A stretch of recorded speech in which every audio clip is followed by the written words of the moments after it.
Leia comigo a partir do versículo 1 em 2 Reis, capítulo 20, no versículo 1 diante. Coloque de pé em reverência à palavra do Senhor. Nós vamos ler até o versículo 11. Amém? Acompanhe comigo. Naqueles dias adoeceu Ezequias de morte, e o profeta Isaías, filho de Amós, veio a ele e disse: assim diz o Senhor, ordena a tua casa, arruma a tua casa, porque morrerás e não viverás. Então virou o rosto para a parede e orou ao Senhor, dizendo: ah, Senhor, ser servido de te lembrar de que andei diante de ti em verdade, e com o coração perfeito fiz tudo que era reto aos teus olhos. E chorou Ezequias muitíssimo. Repita essa frase comigo. E chorou. Ezequias. Muitíssimo. Há advérbio de intensidade aqui, né? Muitíssimo. Preste atenção nisso, porque vai ser o tema central da nossa ministração.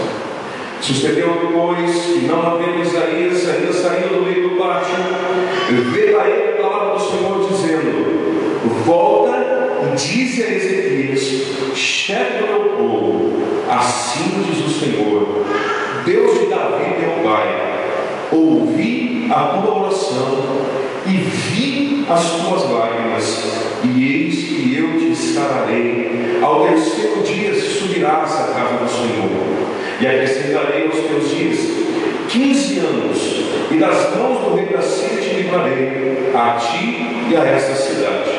E ampararei esta cidade por amor de mim e por amor de Davi meu servo. Disse mais Isaías: tomai uma pasta de figos, e tomaram e a puseram sobre a chaga, e ele sarou. E Ezequias disse a Isaías: qual é o sinal de que o Senhor me sarará, e de que ao terceiro dia subirei à casa do Senhor? E disse Isaías: isto te será por sinal da parte do Senhor, de que o Senhor cumprirá a palavra que disse: adiantar-se-á a sombra 10 graus, ou voltará 10 graus atrás. Então disse Ezequias: é fácil que a sombra decline 10 graus, não aconteça isso, mas volte a sombra 10 graus. Então o profeta Isaías clamou ao Senhor e fez voltar a sombra 10 graus, pelos graus que já tinha declinado no relógio de sol de Acás. Amém? Deus, esta é a sua palavra, a palavra viva e eficaz. Deus, que o Senhor faça com que essa palavra penetre não apenas nos nossos ouvidos, mas que possa, Senhor, tocar no nosso coração. Que essa palavra, Deus, não seja apenas uma instrução, mas que ela seja uma direção de vida, que ela guie os nossos passos, que ela conduza os nossos olhos, que ela abra os nossos ouvidos, que ela queime no nosso coração, que o nosso coração seja incendiado enquanto ouvimos essa palavra nesta noite. Que Satanás e os teus demônios não tenham o poder de reter nas regiões celestes o entendimento, o discernimento, para que nós possamos receber essa palavra com sabedoria e possamos, Deus, gerar muitos e muitos frutos em nome de Jesus. Você que crê, diga amém. Amém. Nem pode assentar no seu lugar em nome do Senhor Jesus. Meus queridos, nós estamos diante de um cenário de morte. O rei de Israel, o rei Ezequias, recebeu uma notícia. Ele estava com uma doença para a morte. O texto diz isso. Alguns historiadores, alguns pastores, estudiosos da Bíblia, entendem que Ezequias pudesse estar com câncer. Eu queria lhe fazer uma pergunta nessa noite. Como você reage quando uma situação difícil bate a sua porta? Qual é a sua reação quando um problema que parece não ter solução bate a sua porta? Eu tenho visitado muitas pessoas e eu tenho visto que quando a pessoa recebe um relatório do médico e diz é câncer, a maioria das pessoas morre no relatório. Porque é sério, se nós fizermos um estudo, que a grande maioria das pessoas que são acometidas com câncer morrem. Mas também é sério, se nós fizermos um outro estudo, veremos que uma grande parte de pessoas são curadas nessa mesma situação. Eu queria fazer uma pergunta a você nessa noite, queria provocar no seu coração uma reflexão.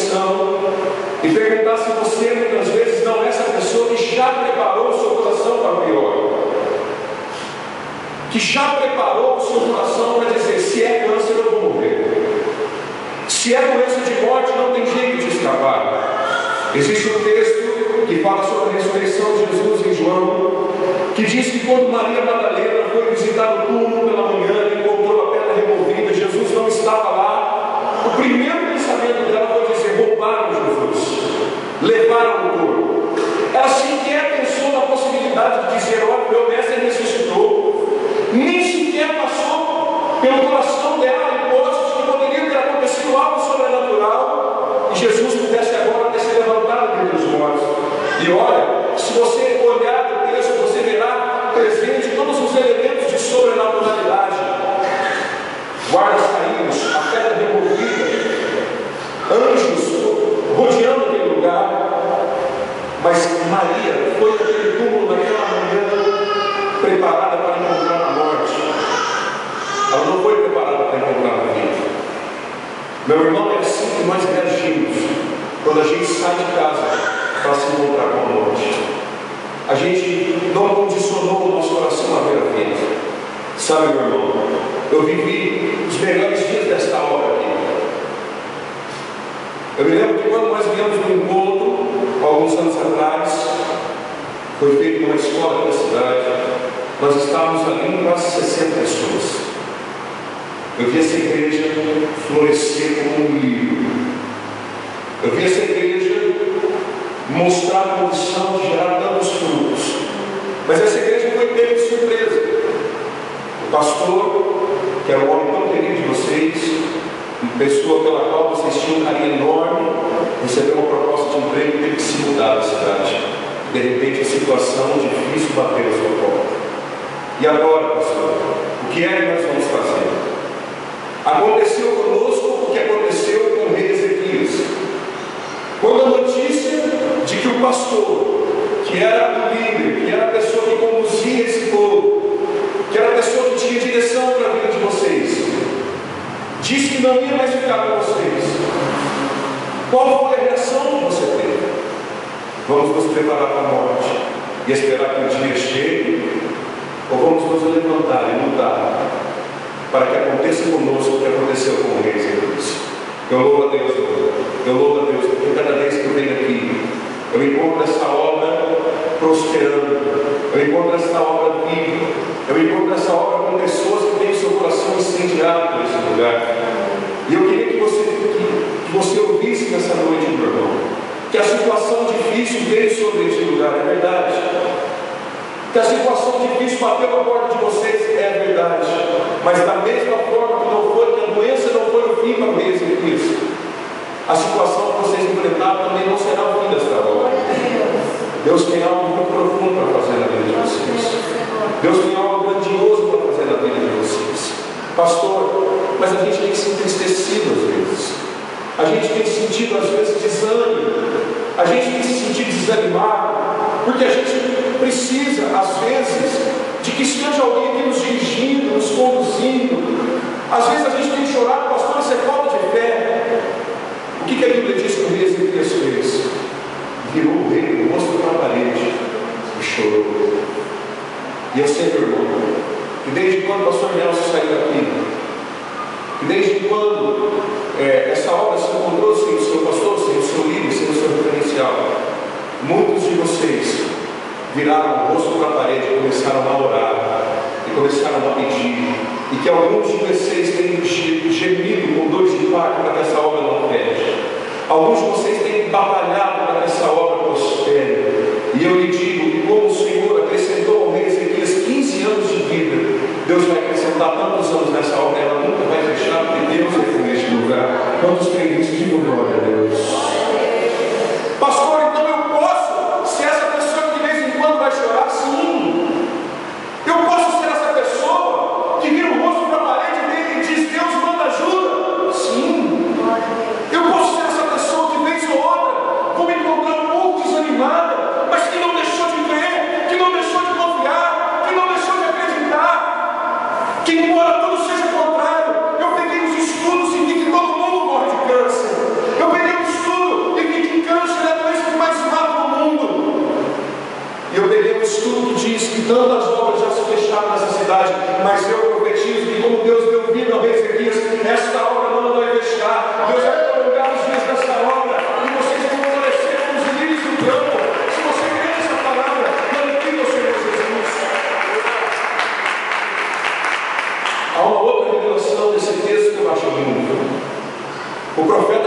indo embora. A Bíblia diz que ele já estava no pátio. De repente, Deus ouviu a oração do rei Ezequias. Escute. Deus ouviu sua oração. Quando você dobrou o seu joelho essa semana e disse: Deus, seja conosco. Quando você chegou aqui, e muitas vezes de domingo estavam aqui na igreja 3 ou 4 pessoas. Quando você na sua casa chorou por essa hora, quando você clamou ao Senhor para que a provisão viesse, deixa eu te dizer uma coisa, meu irmão. Deus ouviu a sua oração. Deus ouviu a sua oração. O profeta que já estava indo embora virou as costas e voltou para te dizer que Deus vai prolongar os teus dias. Isso não serve apenas para essa igreja, isso serve para a sua vida. Você que estava chorando porque a situação bateu na sua porta, a dívida bateu na sua porta, o problema familiar bateu na sua porta, o seu filho saiu de casa, o seu casamento está às portas para terminar, você está enfrentando uma luta interminável, uma perseguição do trabalho, você virou o rosto para a parede, a única coisa que você tem feito é orar, jejuar e chorar. Então Deus enviou a sua oração para 3 profetas lá em Bauru, lá em Burgos, e nos trouxe aqui nessa noite para te dizer: Deus ouviu a tua oração, e porque Ele ouviu a tua oração, Ele vai resolver o teu problema, porque Ele é Deus. Vamos crer nisso, diga glória a Deus. Há algo muito lindo aqui, há algo muito precioso nesse texto. Deus deu essa revelação para mim na terça-feira e queria compartilhar com você. Deus ordena ao profeta Isaías que ele vá numa figueira, pegue alguns figos, faça uma pasta de figos e cure a ferida do rei Ezequias. Irmãos, qual que é a fruta mais popular aqui da cidade? Eu acho que é a manga. Pelo menos quando a gente vai aqui para a Guiné ou vai para o Parque das Águas Claras, a gente vê vários pés de manga na beira da estrada. Já teve época que eu vi aqui aqueles pés carregados, as pessoas paravam na beira da estrada e pegavam a manga, e vejo tantos pés de manga. Meu irmão, da mesma forma que a manga é popular aqui, o figo era popular naquela época. Amós, profeta, era cultivador de figos. Vários profetas, o próprio Abacuque disse: se a figueira não florescer, vós sois os ramos da figueira. Deus tem nos levantado como figueiras, aqueles que vão saciar o alimento. Mas é tão lindo algo que tem aqui revelado nessa palavra, algo tão maravilhoso que está aqui contido nesta palavra. Irmão, o figo era uma fruta comum, se achava em tantos lugares em Israel. Isaías vai lá, pega o figo e faz uma pasta. Você está entendendo que a revelação de Deus para você nesse dia é que Deus vai usar aquilo que é simples, aquilo que está presente no seu cotidiano, aquilo que está presente no seu dia a dia. Se fosse aqui, Deus ia usar uma manga. Se fosse aqui, Deus ia falar: pega a manga ali, com a permissão do vizinho, deve lógico, não vai pegar sem permissão. Faz uma pasta de mangas e passa na ferida que ele vai curar. O que eu estou te dizendo, meu irmão, o rei Ezequias era rei. Ezequias era rei. Por que é que Deus não mandou pegar uma taça de ouro com um vinho mais precioso, com a comida mais deliciosa do palácio, e cure a ferida do rei Ezequias, para que ele veja a nobreza de Deus? Por que é que Deus não chamou o melhor médico da cidade? Por que é que Deus não pediu que ele colocasse um tecido mais rico, mais lindo, mais caro que ele tinha? Porque Deus está dizendo que Ele usa as coisas simples para fazer milagres. E posso falar uma coisa, meu irmão? Às vezes você está achando que a cura para essa obra, que a cura para essa cidade, vai vir do profeta com nome, vai vir daquele cantor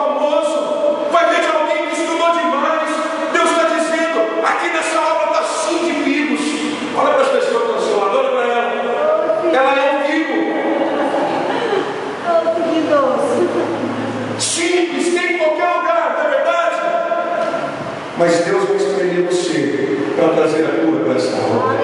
Esta é a revelação. Deus vai espremer os figos, Deus vai espremer os figos, Deus vai espremer gente simples, Deus vai espremer a Francisca, Deus vai espremer a Fátima, Deus vai espremer o Vicente, o Fábio, a Jaqueline, Deus vai espremer o Mateus, Deus vai fazer uma pasta de coisas simples, de gente que não tem nome, de gente que não é cantor famoso, de gente que não é pastor formado, mas gente que, se Deus espremer e fizer uma pasta, vai ser cura para Santa Fé, vai ser cura para as casas, vai ser cura para os lares, vai ser cura para as vidas.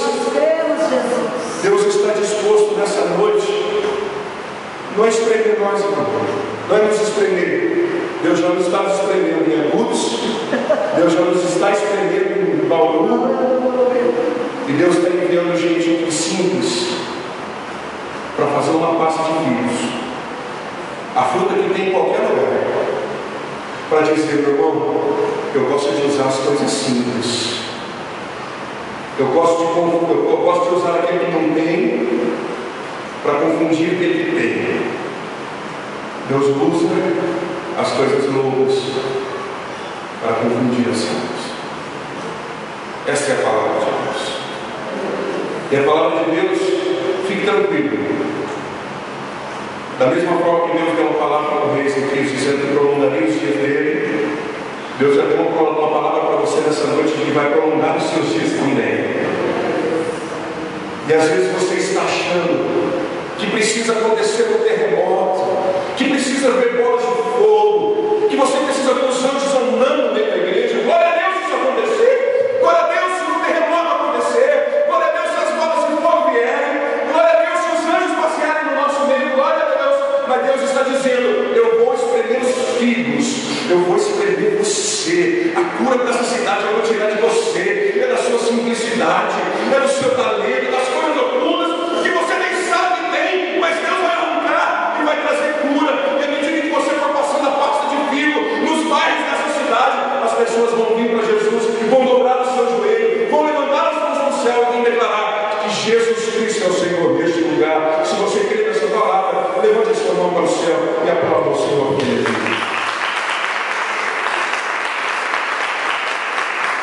Mas tem algo muito mais maravilhoso que aconteceu no final deste texto. O profeta que estava saindo voltou, ministrou uma palavra que nos dias do rei Ezequias se prolongariam, fez uma pasta de figos, curou. Mas o rei Ezequias disse assim: eu preciso de um sinal. Qual é o sinal que Deus vai mandar e que eu vou saber de que tudo que você está falando é verdade? Pastor Arsênio, qual é o sinal que Deus vai mandar de que tudo que você está falando é verdade? A Cristo está me olhando e dizendo assim: pastor, eu preciso de um sinal. A Francisca está me olhando e dizendo: pastor, eu preciso de um sinal. A Giane está dizendo: pastor, eu acredito, meu coração está queimando, mas amanhã vocês vão embora e a gente vai chegar quinta-feira e é nós. Aleluia. Qual é o sinal de que Deus será verdadeiramente conosco, que essa palavra não vai se cumprir, que esses dias de longevidade virão, de que essa unção virá sobre as nossas vidas, que Deus vai nos espremer para trazer cura? Deus disse ao rei Ezequias, o profeta Isaías disse: olha, eu vou orar e Deus vai fazer a sombra do sol retroceder 10 graus. Ai, pastor, que lindo, que maravilhoso, eu estou tão emocionado, eu estou tão feliz. O que você não sabe da revelação que está nesse texto é que vários anos atrás, centenas de anos atrás, quando Josué estava numa batalha, estava escurecendo, Josué orou. O que Deus fez com o sol? Deus fez o sol parar. Quando Deus fez o sol parar, para que Josué vencesse a batalha, a sombra, o eixo do sol em relação à terra saiu da sua posição natural. E agora, na vida do rei Ezequias, e através do profeta Isaías, Deus veio pegar essa gordurinha de 10 graus, que ele tinha mexido no céu, no sol, para abençoar Josué, e ele ia colocar no lugar com o profeta Isaías e com o rei Ezequias. O que eu estou dizendo, meu irmão? Não existe nada nas nossas vidas que esteja fora do lugar. Quando Deus quer colocar uma coisa no lugar, Ele põe. Quando o pastor foi embora dessa obra, as coisas saíram do lugar, é verdade. Quando o pastor disse que ia para outra cidade, a igreja parou, é verdade.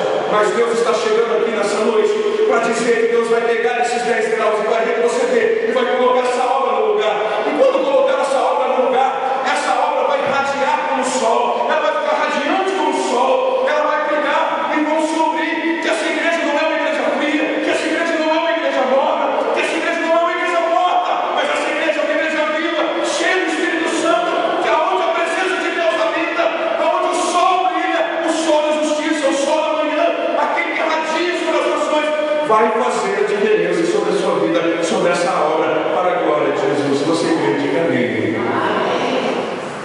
Não existe nada que com Deus fique fora do lugar. Se Deus parou o sol para Josué, Ele vai colocar o sol no lugar, como Isaías.